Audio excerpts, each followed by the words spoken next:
नेहा अपने मायके से कुछ दिन बिताकर ससुराल आती है। आ गई महारानी, आराम फरमा के। अरे तेरी माँ ने कुछ दिया भी है या यूं ही खाली हाथ भेज दिया? माँ ने तो बहुत कहा था माँ जी, मैं ही कुछ लेकर नहीं आई। क्यों? माँ जी, आप कैसी बातें कर रही हैं? मेरी शादी को 5 साल हो गए। आखिर मेरे माँ बाप कब तक यूं ही देते रहेंगे? हमारे यहाँ लड़की का खाली हाथ आना अपशगुन होता है। कहते हैं लड़की की माँ बीमार हो जाती है। बस करिए माँ जी, ये सब आप क्या कह रही हैं?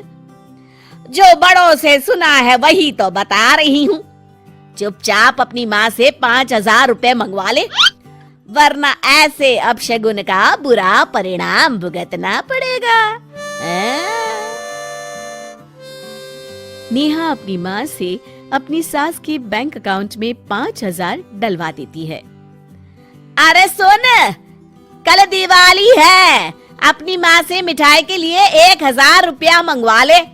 अब क्या त्योहार पर तेरे घर से मिठाई भी नहीं आएगी? अरे सुन, कल मेरा जन्मदिन है, अपने घर से 1,000 मंगवा ले। इस बार तो मैं तेरे मायके के झुमके ही पहनूंगी। अरे सुनती है? अरे सुन, कल होली है, अपने भाई से कह के हम सब लोगों के कपड़े खरीदने के लिए पैसे भिजवा दे। कुछ दिनों बाद, अरे सुन, कल करवा चौथ है। करवा चौथ पर तो सास बहू दोनों की साड़ी बहू के मायके से ही आती है, ध्यान है ना? अपनी माँ से कह दे के 2,000 रुपए भिजवा दे। माँ जी, ऐसे रोज रोज? अरे हाँ भाई, अब रीति रिवाज है तो मैं क्या करूं, तभी तो 2,000 ही मांग रही हूँ। कोई सस्ती सी साड़ी ले आऊंगी। भाई तेरा करवा चौथ तभी सफल होगा जब तेरे मायके से पैसे आएंगे। नेहा रोती हुई वहां से चली जाती है। रमा आए दिन ऐसे कोई ना कोई बहाना बनाकर नेहा के माँ बाप से पैसे मंगवाती रहती है। देखो राहुल, आज फिर माँ जी ने मेरे घर से पैसे मंगवाए। कुछ जरूरी रिवाज होगा तभी माँ ने मंगवाए होंगे। राहुल, आप भी? अरे ऐसे रीति रिवाज किस काम के कि लड़की के माँ बाप अपनी बेटी भी दे और जिंदगी भर कोई कर्जा भी चुकाते रहे। देखो नेहा, तुम जानो और माँ जाने, मुझे बीच में मत लाओ। मुझे ही कुछ करना पड़ेगा। आखिर मैं अपने घर वालों पर कब तक इन लोगों की मांगों का बोझ डालती रहूंगी। अगली सुबह, माँ जी, मेरे भैया को बेटा हुआ था ना, जय? हाँ हाँ, तब से ही देख रही हूँ। तेरी माँ को बड़ा घमंड आ गया है। ओफो, वो सब छोड़िए माँ जी, 2 दिन बाद जय का पहला जन्मदिन है। अच्छा, तो हमारे लिए क्या क्या तोहफे आएंगे? हे भगवान, नहीं माँ जी, मेरे मायके में प्रथा है, बच्चे के पहले जन्मदिन पर बुआ सोने का झूला लाती है। सोने का झूला? अरे तेरा दिमाग तो ठीक है? अरे एक सोने का झूला खरीदने में तेरे सारे गहने बिक जाएंगे। वो तो है माँ जी, पर वो झूला बुआ की सास की तरफ से होता है। भाई तेरा, भतीजा तेरा, झूला मैं क्यों दूं? रिवाज माँ जी, रिवाज। अगर आपने झूला नहीं दिलवाया तो कुछ ही दिनों में आप भगवान को प्यारी हो जाएंगी।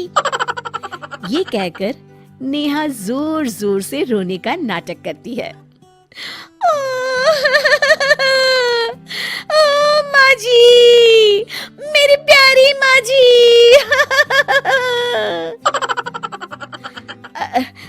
क्या पागल हो गई है? मुझे भरी जवानी में मरवाना चाहती है? नहीं माँ जी, तभी तो कह रही हूँ, आप एक सोने का झूला दे ही दीजिए, जान बची तो लाखों पाए। यहाँ तो जान बचाने के लिए लाखों गंवाने पड़ रहे हैं। सोच लीजिए माँ जी, आपका मन न हो तो रहने दीजिए, मैं दिल पर पत्थर रख के सोच लूंगी। मेरी कोई सास थी ही नहीं। रमा देवी तुरंत बैंक से पैसे निकालकर नेहा को दे देती हैं। जा, अपने मायके जाके मेरी तरफ से सोने का झूला दिया। अभी तो मेरे पूरे बाल भी सफेद नहीं हुए और मुझे मारने पर तुली है। आप भी ना माँ जी, क्या क्या कहती रहती हैं। ठीक है, मैं आज ही चली जाती हूँ। अरे नेहा, तुम कहाँ जाने की तैयारी कर रही हो? और ये माँ क्यों रो रही है? आज उनका बैंक अकाउंट खाली जो हो गया है। मतलब? तेरे की, जाने दो भाई, तुम जानो, तुम्हारी सास जाने। सब रीति रिवाजों का चक्कर है। अरे छोड़िए जी, ये तो मेरे और माँ जी के बीच की बात है। ये लो माँ, मेरी तरफ से जय के लिए कुछ पैसे, आप जो ठीक समझे ले लीजिएगा। अरे नहीं नहीं बेटा, इतने सारे पैसे हम तुझसे नहीं ले सकते। क्यों माँ, आप तो हमेशा ही देती हैं, मुझे तो पहली बार मौका मिला है। नहीं नहीं बेटा, लड़कियों से। बस माँ, आज तक तो तुमने मुझ में और भैया में फर्क नहीं किया, फिर आज क्यों? रख लो माँ, ये तुम्हारे ही दिए हुए पैसे हैं। तभी नेहा का फोन बजता है। नेहा बेटी, इस बार अपने मायके से कुछ मत लाना। अब तेरी शादी को इतने साल हो गए हैं, अब ये सब चक्कर छोड़ देते हैं। अरे पर माँ जी, अब शगुन। अरे गोली मार ये शगुन अपशगुन को, इनके चक्कर में यहाँ दीवाला निकला जा रहा है। ठीक है माँ जी। शिक्षा, हमें दूसरों से उतनी ही उम्मीद करनी चाहिए जितना हम खुद दूसरों के लिए कर सकते हैं।